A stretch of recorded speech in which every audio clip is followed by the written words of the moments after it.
От хип-хоп културата преминаваме към изкуство. Към друг вид изкуство. Към друг вид изкуство. Някой би казал по-сериозно, всъщност съвсем друг вид изкуство. Изкуството е изкуство. Изкуството е изкуство. Винаги до мен е Константин Вълчев, художник, който представя сега една много интересна изложба от стъкло. И нека да поговорим за изложбата. Добро утро първо. Добре дошъл. Добро утро, благодаря. В галерия Алтера успяхме да направим една изложба и да представим чешкото стъкло. Аз говоря така в множествено число, въпреки че и аз съм участник в тази изложба, но искам да кажа, че тази изложба е едно уникално явление тук у нас. Може би дълго занапред няма да се случи такова нещо, защото са събрани 3 поколения художници, като ако говорим за класиците, то там са няколко, които са световни имена в областта на художественото стъкло. Започнем от моя професор Станислав Либенски. Тя е посветена на него, фактически самата изложба. Да, може така да се каже. И Ярослава Брихтова.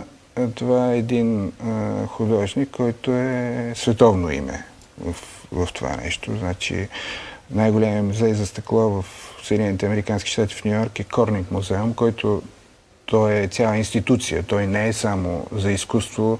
Примерно там са се произвели и лещите за Хабъл. Телескопът. Той е окото на Вселената. Общо взето, да. И с много високи технологии. Така че символа на този музей е скулптурата, която там е днес в Алтера. Това е Божието око. Това е символа на този музей.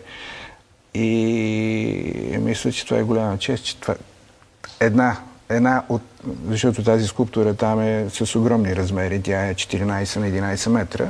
Тук е едно, ако бих казал, една реплика на това, но това е авторска работа, това е негова работа.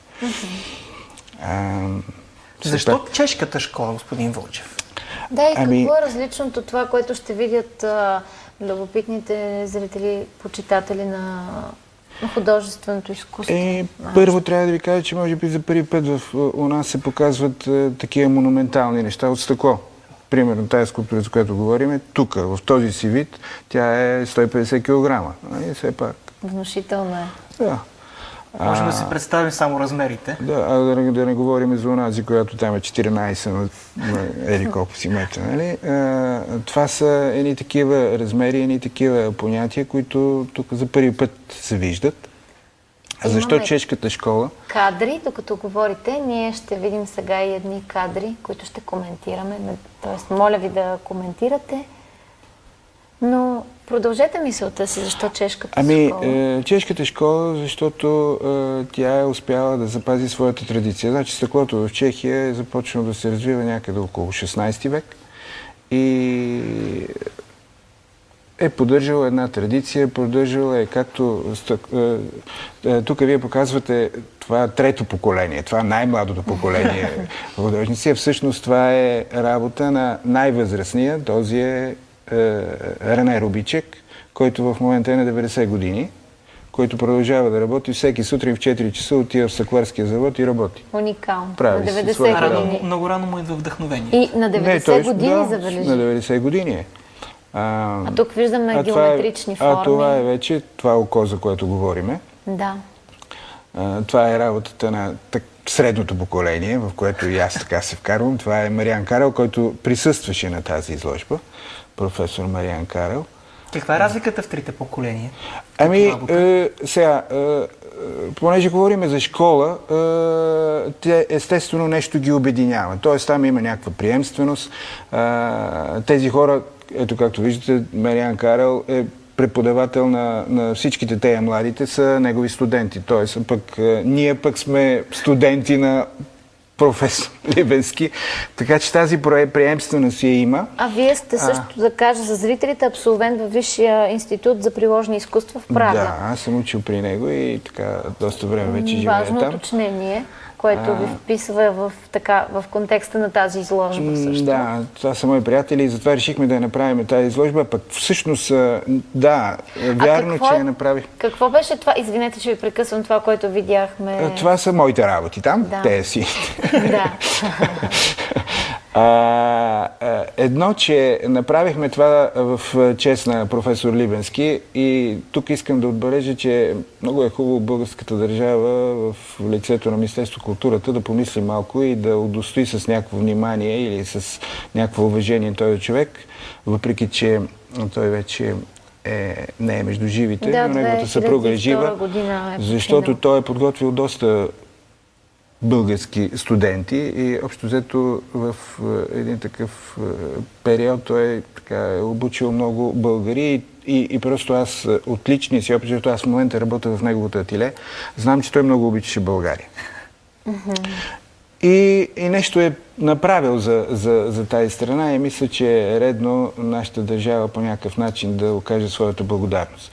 А другото, за което направихме тази изложба, аз направих тук от 3 години една специална стъкло в Нов български университет. Представете, че ви прекъсвам, какво изразява тази скулптура? Доста е любопитна. Вижте сега, аз не работя по теми.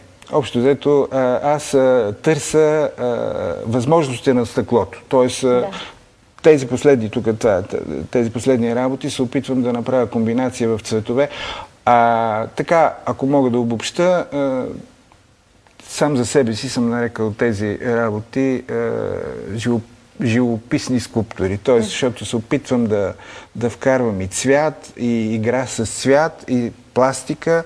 Но това са неща, които предпочитам зрителите, които ги гледат сами, да си създадат впечатление. Това сега с вашия поглед. Това си е моя личния поглед, да. Да ви върна към това, за което говорихте, като ви прекъснах, за професор Либенски. И за вашата специалност на Български университет. Да, направих тази специалност и затова така помолих те, мои колеги и приятели, да направим тази изложба тук, за да покажем възможностите на стъклото и младите хора да видят какъв е този материал и какво може да се прави от него. Защото той е наистина уникален материал. Както каза Мариан, живописта е двуразмерна, скулптурата е триразмерна, а скулптурата от стъкло е четириразмерна. Това е факт, защото ти виждаш вътре, в сърцевината на материала, ти виждаш през него. 4D. 4D. Да, точно така е. Ние имахме един, който ни учеше по естетика, професор Шинделаш в Чехия, който казваше, че стъклото е открило четвъртото измерение. Един въпрос на финала. Има ли дървена ваканция в изкуството?